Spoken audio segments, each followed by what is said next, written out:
मैंने demon slayer anime को 15 days तक बहुत ही डिटेल से देखा और मुझे पता चला कि इस सीरीज के हर एक एपिसोड में कोई ना कोई हिडन डिटेल छुपी हुई है और इसीलिए मैंने सोचा कि अपने व्यूअर्स को भी डीमन स्लेयर की इन सभी हिडन डिटेल्स के बारे में एक्सप्लेन किया जाए। तो शुरुआत करते हैं अपने एपिसोड 1 से। देखा जाए तो ये डीमन स्लेयर की एक बहुत ही बड़ी कंट्रोवर्सी बन के रह गई है, बिकॉज देखा जाए तो तांजिरो की जो इयरिंग्स है वो सन ब्रीदिंग को रिप्रेजेंट करती है, लेकिन देखा जाए तो इन इयरिंग्स को जापान में कुछ ऐसा डिजाइन किया गया है, लेकिन वहीं देखा जाए तो साउथ कोरिया में इन इयरिंग्स को कुछ ऐसा डिजाइन किया गया है। अब ऐसा क्यों है, इसका जवाब तो मेरे पास भी नहीं है। तो सेकंड एपिसोड में आते हैं अपने उरोकोडाकी, जिसने हमारे तांजिरो कमांडो को ट्रेन किया था, लेकिन देखा जाए तो उरोकोडाकी का फेस कभी भी रिवील नहीं किया गया है, फिर चाहे वो एनिमे हो या फिर मांगा हो। लेकिन देखा जाए तो इसके पीछे का रीजन हमें बताया गया है, और वो ये है कि उरोकोडाकी का जो फेस था वो काफी ज्यादा काइंड दिखता था, लेकिन देखा जाए तो उरोकोडाकी अपने स्टूडेंट्स को मास्क पहनने के लिए क्यों देते थे। देखा जाए तो इसका रेफरेंस हमें नारुतो एनिमे से देखने को मिलेगा, क्योंकि नारुतो एनिमे में भी ऐसे कई सारे शिनोबिस और निंजास थे जो कि इसी टाइप्स के मास्क को पहनते थे। तो देखा जाए तो ये fox spirit mask Japanese culture से बिलोंग करता है, बिकॉज वहाँ पर ऐसा माना जाता है कि अगर वो इस मास्क को पहनेंगे तो ये उनके लिए काफी ज्यादा लकी और सेफ होगा। तो एपिसोड 3 में तांजिरो ने जिस पत्थर को काटा था वो पत्थर जापान में रियल लाइफ में भी एग्जिस्ट करता है, और कुछ जापानीज लोगों का मानना ये है कि आज से कई सालों पहले एक सन ड्रैगन ने उस पत्थर को काट दिया था। अब इस बात में कितनी सच्चाई है इस बारे में तो मैं भी नहीं कह सकता। तो एपिसोड 4 में फाइनल सिलेक्शन के दौरान तुम लोगों ने तांजिरो के इस वॉकिंग को तो देखा ही होगा, जो कि अपने जोजो विजास एडवेंचर वाले सीन से लिया गया है, बिकॉज डीमन स्लेयर के क्रिएटर कोयोहारू गोटोके जोजो के फैन थे, इसीलिए उन्होंने जोजो के इसी सीन को डीमन स्लेयर में भी बना दिया। तो तुम लोगों ने हागा नेजुका के इस मास्क को तो देखा ही होगा, जो कि देखने में काफी ज्यादा अजीब लगता है, लेकिन देखा जाए तो जापान में इस मास्क को ह्योतोको मास्क के नाम से भी जाना जाता है, और जिसका मतलब होता है फायरमैन। और देखा जाए तो हागा नेजुका का ये मास्क उनकी अजीब पर्सनैलिटी और उनके शॉर्ट्स बनाने वाले काम को दर्शाती है। तो एपिसोड 6 में आती है नेजुको।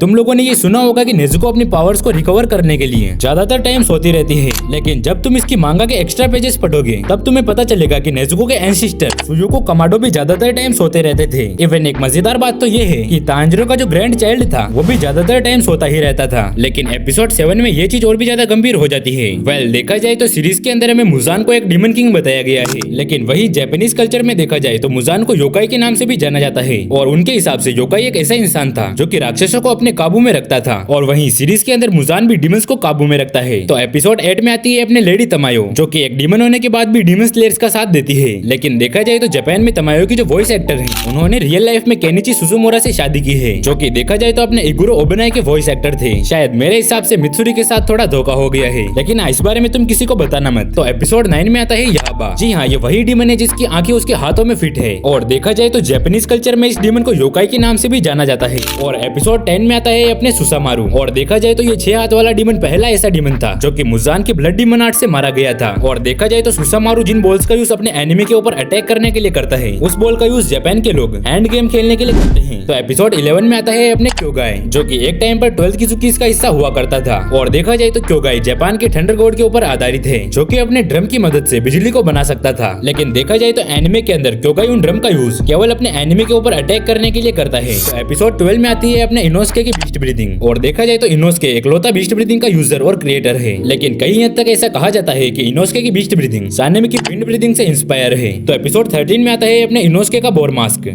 कुछ लोगों का मानना है कि इनोस्के अपनी अजीब पर्सनैलिटी की वजह से इस मास्क को पहने रखता है, लेकिन असल बात तो ये है कि ये उस बोर का मास्क है जिसने इनोस्के को बचपन से पाला था। तो एपिसोड 14 में आता है अपने तांजिरो का हेड। अगर तुम लोग डीमन स्लेयर की मांगा के एक्स्ट्रा पेजेस पढ़ोगे तो तुम्हें पता चलेगा कि तांजिरो का जो हेड है वो उसे उसकी माँ के विरासत से मिला है, जो कि एक बोर के सिर से भी ज्यादा मजबूत है। तो एपिसोड 15 में आती है अपने डीमन स्लेयर की स्पाइडर फैमिली, जो कि जापानीज हिस्ट्री में योकाई नाम की राक्षस मकड़ी की फैमिली से सिमिलर है, जिन्हें ह्यूमंस को खाना काफी ज्यादा पसंद है। और देखा जाए तो डीमन स्लेयर में रुई ने सेम अपनी वैसी ही स्पाइडर फैमिली बनाई है, जो कि जापान में योकाई नाम के राक्षस ने बनाई थी। और एपिसोड 16 में रुई के स्पाइडर वाले मदर एंड फादर आते हैं।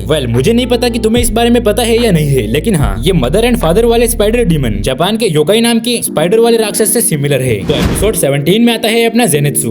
तुम्हें वो सीन तो याद ही होगा जब जेनेत्सु ने एक स्पाइडर डीमन के ऊपर अपनी थंडर ब्रीथिंग के फर्स्ट फॉर्म का यूज किया था। और देखा जाए तो जेनेत्सु का ये फर्स्ट फॉर्म जापान में इबुतो नाम की फाइटिंग स्टाइल पर आधारित है। तो एपिसोड 18 में आते हैं अपने शिनोबु और गियू। देखा जाए तो इन दोनों का नाटागुमा माउंटेन पर आना सीरीज के अंदर एक बहुत ही बड़े बदलाव को बताता है। तो एपिसोड 19 तुम्हें डीमन स्लेयर की सबसे इंफॉर्मेटिव चीज के बारे में बताएगा, जो कि है सन। देखा जाए तो तांजिरो ने रुई के अगेंस्ट जिस हिनोकामी कागुरा को अनलॉक किया था वो सन ब्रीदिंग से जुड़ा हुआ था, और हिनोकामी का मतलब होता है सन गॉड। और देखा जाए तो वो बंदा था अपने योइची सुगिकोनी। और देखा जाए तो उसका जो बड़ा भाई था वो था मिचिकात्सु, जिसने मून ब्रीदिंग को बनाया था। और देखा जाए तो ये दोनों भाई जापान के दो गॉड से इंस्पायर है, जिसमें से योरिची को अमातेरासु और मिचिकात्सु को सुकियोमी गॉड के नाम से जाना जाता है। तो एपिसोड 20 में आती है अपने रुई की पावर। हमें पता है कि तांजिरो के हिनोकामी कागुरा ने रुई को काफी अच्छी टक्कर दी थी, लेकिन आखिर में ग्यू ने आकर रुई को मार दिया था। पर देखा जाए तो हमने रुई की जो पावर देखी थी वो उसकी रियल पावर थी ही नहीं, बिकॉज कुछ हद तक ऐसा माना जाता है कि रुई ने अपनी 50% पावर का यूज केवल अपनी डीमन फैमिली को बनाने में ही लगा दी थी। तो यहाँ पर अपने इन एपिसोड्स का सीजन 1 कंप्लीट होता है। तो एपिसोड 20 में आती है अपने बटरफ्लाई सिस्टर, जो की है अपने कनाओ, शिनोबू और कानाए। अगर तुम लोग डीमन स्लेयर के इस वाले सीन को देखोगे तो तुम्हें पता चलेगा कि शिनोबू पहले पूरे व्हाइट किमोनो को पहनती थी, लेकिन उसने अपनी बहन की डेथ के बाद अपनी ही बहन का किमोनो पहनना शुरू कर दिया था। इवन अगर तुम लोग कनाओ के सिर पर ध्यान से देखोगे तो तुम्हें एक बटरफ्लाई वाला बैंड दिखेगा, और यही बैंड पहले शिनोबू की बड़ी बहन कनाई के पास था। मतलब कि कनाई के मरने के बाद उसके किमोनो को शिनोबू ने पहन लिया और उसके हेड बैंड को कनाओ ने लगा लिया। तो एपिसोड 22 में आते हैं अपने कगाया उबुयाशिकी। देखा जाए तो डीमन स्लेयर देखने वाले 93% बंदों ने कगाया उबुयाशिकी के कर्ज मार्क को अनदेखा करा है। और देखा जाए तो ये कर्ज मार्क उबुयाशिकी फैमिली के हर मेल कैरेक्टर के ऊपर आता है, जो कि उन्हें 25 साल से ज्यादा नहीं जीने देता। लेकिन चौंकाने वाली बात तो ये है कि मुजान किबुत्सुजी भी उबुयाशिकी फैमिली की ब्लड लाइन से ही रिलेट करता है, लेकिन उसके ऊपर ऐसा कोई भी कर्ज मार्क नहीं है। तो एपिसोड 23 के बारे में तो आपको भी पता होगा कि डीमन स्लेयर में हाशिराज जिस यूनिफॉर्म को पहनते हैं उसके ऊपर गोल्डन बटन है, जबकि एक नॉर्मल डीमन स्लेयर की यूनिफॉर्म पे सिल्वर कलर के बटन है। तो एपिसोड 23 में आते हैं अपने फ्लेम हाशिरा रेंगोकू, जिन्होंने मुगन ट्रेन आर्क में हम सभी को इमोशनल कर दिया था। लेकिन क्या तुमने इस चीज पर नोटिस किया कि रेंगोकू के जो हेयर हैं वो आखिर फ्लेम के जैसे क्यों दिखते हैं? इसका आंसर हमें रेंगोकू फैमिली में बताया गया है, जिसके बारे में मैं आपको बोलकर नहीं बताना चाहता, बल्कि आप लोग इस टेक्स्ट को पढ़ के खुद ही समझ लेना। तो एपिसोड 25 में आखिर ज़ेनेत्सु के पास एक स्पैरो क्यों है?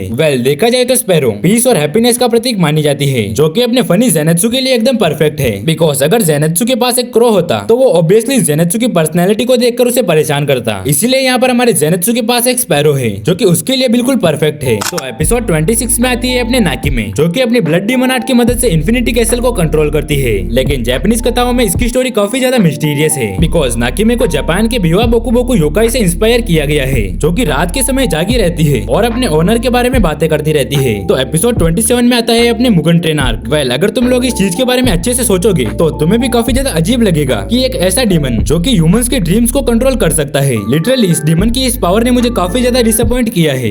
एपिसोड 28 के बारे में जानने से पहले तुम लोग मुझ पर भरोसा कर सकते हो, बिकॉज मैं गारंटी से कह सकता हूँ कि डीमन स्लेयर एनिमे में नेजुको की जैसी एक और कैरेक्टर मौजूद है। तो एपिसोड 29 में फिर से अपना ज़ेनेत्सु आता है। ये पहली बार था जब ज़ेनेत्सु इतना ज्यादा खुश हुआ था, बिकॉज उसने अपने ड्रीम में उस चीज को पा लिया था जिसको वो सबसे ज्यादा लाइक करता था। अगर तुम्हें भी ये वीडियो पसंद आ रही है तो वीडियो को लाइक और चैनल को सब्सक्राइब कर देना। तो एपिसोड 13 में मैं तुम्हें बताता हूँ कि एनमू के नाम का मतलब क्या है। तो यहाँ पर एन का मतलब होता है नाइटमेयर और मू का मतलब होता है ड्रीम। तो एपिसोड 31 में फिर से अपना रेंगोकू आता है, जो कि डीमन स्लेयर का एकमात्र ऐसा कैरेक्टर है जिसने सीरीज के अंदर सबसे ज्यादा लोगों को बचाया है। तो एपिसोड 32 में जब रेंगोकू ने अपनी फ्लेम ब्रीदिंग के थर्ड फॉर्म का यूज किया था, तब रेंगोकू के इस मूव ने इसे सीरीज के one of the best movements में से एक बना दिया था।